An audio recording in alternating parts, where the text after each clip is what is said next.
Hi friends, welcome to learning academy Kannada YouTube channel. ಮೊದಲ ಬಾರಿ ಮುಂದೆ ಯೂಟ್ಯೂಬ್ ಚಾನಲ್ ನೋಡ್ತಾ ಇದ್ದರೆ ಅಥವಾ ಇಲ್ಲಿವರೆಗೂ ಸಬ್ಸ್ಕ್ರೈಬ್ ಮಾಡದೇ ಇದ್ದರೆ ಸಬ್ಸ್ಕ್ರೈಬ್ ಮಾಡಿ ಮತ್ತು ಸಪೋರ್ಟ್ ಮಾಡಿ ಅಂತ ಹೇಳ್ತಾ ಇವತ್ತಿನ ಒಂದು ವಿಡಿಯೋ ಬಂದುಬಿಟ್ಟು KPSC ಗ್ರೂಪ್ ಬಿ ನೇಮಕಾತಿ 2024 ಇದರ ಬಗ್ಗೆ ಒಂದು ಎಕ್ಸ್ಕ್ಲೂಸಿವ್ ಅಪ್ಡೇಟು ಇವತ್ತು ಬಂದಿದೆ. ಅದೇನಪ್ಪ ಎಂಬುದನ್ನು ಇವತ್ತಿನ ಒಂದು ವಿಡಿಯೋದಲ್ಲಿ ನೋಡ್ತಾ ಹೋಗೋಣ ಸ್ನೇಹಿತರೆ. ಅದಕ್ಕಿಂತ ಮುಂಚಿತವಾಗಿ ನೀವೇನಾದರೂ ಸಹ ನಮ್ಮದು ಚಾನಲ್ನ ಮೆಂಬರ್ಶಿಪ್ಪನ್ನು ತೆಗೆದುಕೊಳ್ಳದೇ ಇದ್ದಲ್ಲಿ ಸಬ್ಸ್ಕ್ರೈಬ್ ಬಟನ್ ಪಕ್ಕ ಕಾಣ್ತಿರುವಂತಹ ಜಾಯಿನ್ ಬಟನ್ನ ಕ್ಲಿಕ್ ಮಾಡಿ ಕೇವಲ 29 ರೂಪಾಯಿಲಿ ನನ್ನ ಬೆಳಗ ಎನ್ನುವಂತಹ ಮೆಂಬರ್ಶಿಪ್ಪನ್ನು ತೆಗೆದುಕೊಂಡು ಸಪೋರ್ಟ್ ಮಾಡಿ ಅಂತ ಹೇಳ್ತಾ ಈಗ ವಿಡಿಯೋವನ್ನು ಆರಂಭ ಮಾಡ್ತಾ ಹೋಗೋಣ ಸ್ನೇಹಿತರೆ.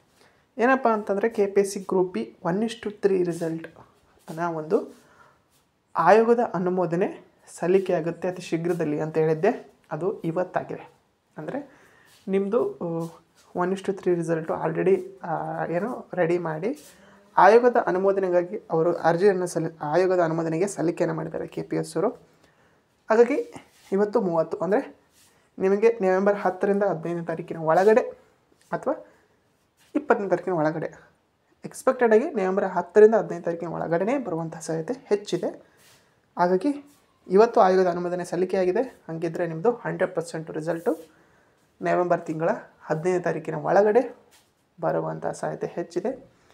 ಆಲ್ಮೋಸ್ಟ್ ಒಂದು 10ರಿಂದ 15 ದಿನಗಳು ಮಾತ್ರ ತಗೊಳ್ತದೆ ಆಯೋಗದ ಅನುಮೋದನೆ ಸಲ್ಲಿಕೆ ಆದ ನಂತರ. ಹಾಗಾಗಿ ನಿಮ್ಮದು ರಿಸಲ್ಟು ಸಹ ನವೆಂಬರ್ 15ನೇ ತಾರೀಕಿನ ಒಳಗಡೆ ಬರ್ತದೆ. ಅಲ್ಲಿವರೆಗೂ ವೇಟ್ ಮಾಡಿ. ಯಾಕಂತಂದರೆ ಜಾಸ್ತಿ ಜನ ಕೇಳ್ತಾಯಿದ್ರಿ KPSC ಗ್ರೂಪ್ ಬಿ ರಿಸಲ್ಟ್ ಬಗ್ಗೆ, ಹಾಗಾಗಿ ಹೇಳ್ತಾ ಇದ್ದೀನಿ. ಇನ್ನೊಂದೇನಪ್ಪ ಅಂತಂದರೆ ಈ ಒಂದು ರಿಸಲ್ಟ್ ಬಂದುಬಿಟ್ಟು ಓನ್ಲಿ HKದಾಗಿರ್ತದೆ. HKದು ಮಾತ್ರ ಆಯೋಗದ ಅನುಮೋದನೆಗೆ ಸಲ್ಲಿಸಿದ್ದಾರೆ. ನಾನ್ HKದು ಇನ್ನೂ ಸಹ ಸಲ್ಲಿಕೆ ಆಗಿಲ್ಲ. ಅದು ಸಹ ಆಲ್ಮೋಸ್ಟ್ ಈ ಒಂದು ತಿಂಗಳ ಎಂಡ್ ಅಷ್ಟೊತ್ತಿಗೆ ಅದನ್ನು ಸಹ ಆಯೋಗದ ಅನುಮೋದನೆಗೆ ಸಲ್ಲಿಕೆ ಮಾಡ್ತಾರೆ. ಓಕೆ, ಈಗ ಫಸ್ಟ್ ಬರುವಂಥದ್ದು ಮಾತ್ರ ಇದು ಬರ್ತದೆ, ಯಾವುದು HK ರಿಸಲ್ಟ್ ಬರ್ತದೆ. ಈ ಮಂತ್ ಒಳಗಡೆ ನಿಮಗೆ ನಾನ್ HKದು ಸಹ ಬರುವಂತಹ ಸಾಧ್ಯತೆ ಇದೆ. ಬಟ್ ಆಯೋಗದ ಅನುಮೋದನೆ ಸಲ್ಲಿಕೆ ಎಂಬುದು ಮಾತ್ರ ಈ ತಿಂಗಳು 20ರೊಳಗೆ ನಾನ್ HK ಸಹ ಆಗ್ತದೆ. ಓಕೆ, ಹಾಗಾಗಿ ಈಗ ಫಸ್ಟ್ ರಿಸಲ್ಟ್ ಬರುವಂಥದ್ದು HKದು, ಅದು ಈ ತಿಂಗಳು 15ನೇ ತಾರೀಕಿನ ಒಳಗಡೆ ಬರ್ತದೆ.